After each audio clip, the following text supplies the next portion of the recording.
Welcome back to Real People, Real Life. Still right here in Wichita, Kansas. America! The vocalist at the end won't even sing with us. You were talking about the weekend. And this is something else. I don't know if y'all heard about that, but there was that very different wedding this weekend where that guy married the Siamese twins. Right. Did you hear about that? Yes. Yes. Bethany or Brittany, or what's their names? I don't know what their names were, but now he's got a wife and a girlfriend on the side. And kabang! we need a drummer in here. We need to find a drummer. The cameraman. I gotta know right now. Did somebody really get married? I don't know. I don't know, but I knew where you were going. Oh my god. I fell for it. Yeah. Okay. Yeah. Sorry. Okay. Millennials. We were talking about millennials. Millennials. So when you go out at night, I mean, you know what I see. Okay, I don't go out at night. We know that. I'm not even in the mood. Anyway, but I do see on social media, the thing I see the most is a lot of hate, discontent. They will picket anything. They will protest anything. They will boycott anything. I look back when we had the situation with the water, protectors and the pipeline, and there was a rumor that said that the locally owned chain store there was not selling certain products to keep people warm, to keep people healthy. That was not true. And so here, these people were calling on a national boycott against a national store and a national chain based on BS and lies. I hope we don't see that anymore. We've seen it a lot the last 2 years. I thought there was promise of the end of this false news, though. Well, I do have to tell you, and I wish I would have pulled it up. I did get something. Yes, it's coming to an end. I got a 13-page deal Saturday morning, and it has to do with how they're going to legally change fake news, and also for a lot of people that have been damaged by people that have been reporting. There's recourse? Yeah. And 13, I think it's like 13 or 15 pages. I honestly haven't finished reading all of it. But if you have been a victim of somebody bullying you, for example, on Facebook or making threats against you on Facebook, there's now coming new stuff to help with this. And so I don't want to get too far into it until I have a chance to read more about it. But I did get that, and I conversed with some people, and they said yes. It's in the works, and they've got to do something. They know they've got to do something, but finally, there's going to be legal recourse, and that's been kind of the problem. For cyberbullying. Correct. I know it's another snowflake issue or whatever. It's really not. I don't think that is. I really feel like it's a separate issue. I think it is. Pity me. It is an actual torment. It is. For some of these children, they can't separate that's just an internet thing, like off. Yeah, turn it off sometimes, I mean, seriously, turn it off. But some of these kids live in that world. I know. It's devastating to the point of them taking their own lives. And that perhaps could put a stop to some of that. Yeah, I think it will. Real quick. I think that Facebook has determined that they do have to do something. They have a problem. Yeah, because it's too often. And then they're doing this on they're taking their own lives on Facebook Live. Yeah. And, and before that, it was fighting each other. Isn't it sad? Yeah, they would go and pick a fight at school and have their friends tape it, video with their phones. That's sad, too. It's like, come on. That makes me so mad. Like, you got your fan free. I know. Why aren't you stopping that fight? Because that's the problem. What's unfortunate is that we're bystanders now watching it. Oh, hey, there's a fight going on in the middle of the street. Instead of trying to break it up, all right, let's videotape and see how many hits we can get. And what that makes it even sadder is there's no self-defense law here. Okay, so any one of those people watching could actually defend the person being hurt without being in trouble. Because it's a completely different law of which it falls under. But that person defending their own selves to the other person can't, because there's no self-defense law here. Correct, Ooh, it makes me so mad. Look at that. She's getting goosebumps. Watch out, guys. When she gets goosebumps, that does make me so mad. Well, I'm just saying that's something that I do see with millennials. It's not so much, just Facebook and social media problems. But it's this, constant, I'm going to protest this, I'm going to destroy that, I'm mad about this, and I'm okay. We can be mad about a lot of things, and we have plenty to choose from, no doubt. But going and purposely destroying a person or destroying their family members or destroying their property that they've worked really hard for, I have a problem with that. I really do. I don't think it's cool at all. You know, when I grew up watching all the protesting and things going on in the 60s That's and what I was 70s. just gonna say. Yeah. Is it similar? Yeah. It is. Yeah. They want to change the world. Yes, they do. That's what they're doing. They're not going to college. These activists, again, not everybody in the generation, but these activists are the ones not thinking about, hey, I'm preparing my life and myself to go into a career and to get a job and so on and so No, forth. not at all. They're saying, I want wanna to change change the the world world. and I want to do it to the way I like, which is why if anybody disagrees with me, then they're an evil, They're wrong. hate speech, fascist idiot. You know, and that's their mentality right now. It's all about the identity politics. It's all about the X, Y, and Z because it's all about it's all about feeling special and unique because they want to change the world. I agree. I agree. That's I their agree. entire mentality right now. I agree, but what's the solution to that? Well, my mentality is to tough love, throw them into the pool and let them sink Thank or you. swim. Here's the real world. Here's the job. But you need to show up unfortunately- 10 minutes before you get here. Yeah, you need here's- to stay 10 minutes before. And you know what they after, do? you They're like, need to oh, I work can't hard. work. I can't work. I can't pay my rent. It's so much easier to go and crash off so-and-so's couch. And when they get sick of me, I'll go crash off so-and-so's couch. Oh, my God, and I don't have time to work, so I'll just set up a GoFundMe. You know, I mean, it's Yeah, getting... but then you take this mentality and then you expose it to something like an addiction, meth, heroin, prescription Ugh. pills. Then you have the and this is happening a lot because once you show that tough love, you're throwing them out to the real world. The That's real world's right. not so friggin' nice. They're going to try and trick you off real quick and find a way to make you weak. And that's what they do is they get you addicted to drugs. I've watched a million beautiful women, 3 months later, not even the same person and never will be again. Okay? I know.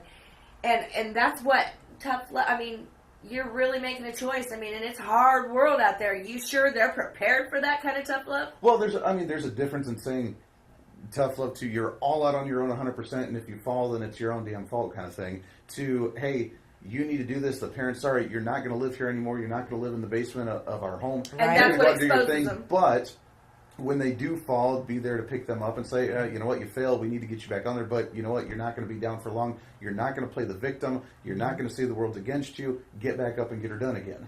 And that's what needs How to many happen. kids you here. got, Andy? I got one. How old? How old? Yeah. She's going to be 3 in June. I listen. I'm gonna tell you something. Yeah. Teenagers are my least favorite age group. Can't stand it. But the thing is the new teenagers.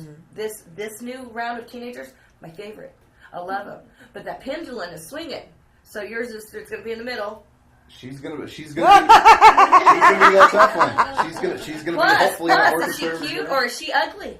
Oh, There everybody's, you go. Well, and that's It's gotta have you wrapped. everybody's Daddy baby's has a hard gorgeous. time to I say have an no. ugly child. Right. Nobody ever says My that. child's ugly. I'm fine with saying no. Yeah, No, right? I'm just Yeah, kidding. yeah. No. I'm kidding. No. So I think, too, I have to agree. So you go from all this into that. What's something that sticks out in your mind about millennials? It's the okayness. Like everything, like them doing nothing is okay. Them being addicted to drugs, like they want you to accept it instead of taking constructive criticism. With any criticism is not constructive in their eyes; it's attacking them. Right. But taking constructive criticism and making something better of themselves with it, instead what they do is they write a blog about how you attacked them. Right. And then go to the next person They and play the demand victim that they're first. okay with that behavior, whether it's addiction or just throwing fits and wanting to be taken care of and living in your grandma's basement until you're 47. Right. You know. I use this analogy actually at the speech of Yeah. the. Why do you think that comic book movies are so popular right now? Well, we talked about this last week Superman, exactly because of Wolverine, the ideal of that. it is. different. They're the difference. They're the unique ones. Be that- able to make the change. They're the broken person that because the movies are even darker now too. Yeah. They're the ones that go home and they're the drunk because they're so different from everybody, and they don't like themselves, but yet the world looks at them because they're the only person that's that unique and special, and that's why those people are drawn to those types of movies because they want to feel like that no one else is like them, and they're so unique and awesome that everybody should be looking at them as being the courageous, heroic one because they're that unique and special. And I mean, that's really the trend that we're seeing. But did you guys notice Do this you believe in morning? magic? Did you guys notice? Hey, there's a good magic show coming to Kansas, by the way. We'll talk about that. Ooh. It's in Dodge City, I think. Anyway, did anybody else notice this morning? Finally, I felt like it wasn't just us. Did anybody notice this morning the huge amount of national publicity on television? I caught it, where people from all over the United States are finally saying, "Somebody do something about the heroin epidemic that we have. Somebody do something about the opiate epidemic that we have. Somebody help. I've been hearing it a lot on national radio. Have you? Yeah. Okay, yeah. I don't get to watch What TV have very you often. heard? Huh? Just that it's an epidemic. And It is now. That it needs to We've be, been screaming I epidemic know. for how long now? We have though? been for a long How about time. a solution? Are they talking Thank you. solutions No, I yet? didn't. I did not get any I'm solutions. against pointing out a problem until you've got an, Right. some options for solution. The issue and the problem is so there. It's just not You know what funny. I'm hearing a lot of chatter about? What? Colorado's success in their rehabilitation I program. have been hearing a lot of They that are too. even paying people now to come to the state and enter into their rehabilitation. A lot of people are like, oh, it's trading one addiction for the next. Well, I'm going to tell you something. The next that they're trading it off for, I don't see those people stealing from their grandma. I don't see those people living in trap houses. I don't see those people. I actually see an industry that welcomes them, and then they have jobs. They have a community. It's just, I don't know. I've heard a lot about the success. Are the ones that you're seeing reporting on that? Are they using the cannabis oil like an RSO type oil? That's what I'm hearing. Is that what you're hearing? That's what I'm hearing. Yeah. And they're having a 95% success rate. Now, I don't know if they're just doping these people up so much that they're just sleeping through their withdrawals and sleeping all the time that they can't, Yeah, I eat, thought sleep. 76%. But at least they're not out there doing the other things, I think that if you are familiar with, cannabis oil, whether you go with the Rick Simpson form of making it, and there's different ways. There's tons of different There ways. is, and some, we use, But the oils coconut are what I oil hear the and some. success. But I'm still hearing that it is the cannabis oil. So, you were teasing me a while back about 50-some% THC level, and I caught something. What? Yeah. What was that called again? It's I basically don't even where you- remember. Yeah. Yeah, and I told you I'd have to get a hold of Snoop Dogg and ask him. but there's new research and some friends of mine were telling me about it over the weekend too, out of California, where the THC in certain products is at 76%. Jeez.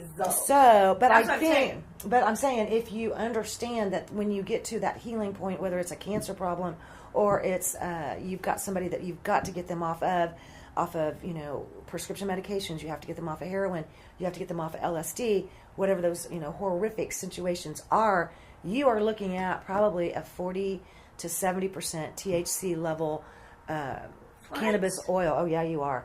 And I'll tell you too that is going to be part of it. You will rest quite a bit. You will sleep. Okay, that's one thing. But think about the other thing. Okay, that You're comes gonna along. eat. Yeah, you may eat, It's gonna but stimulate your.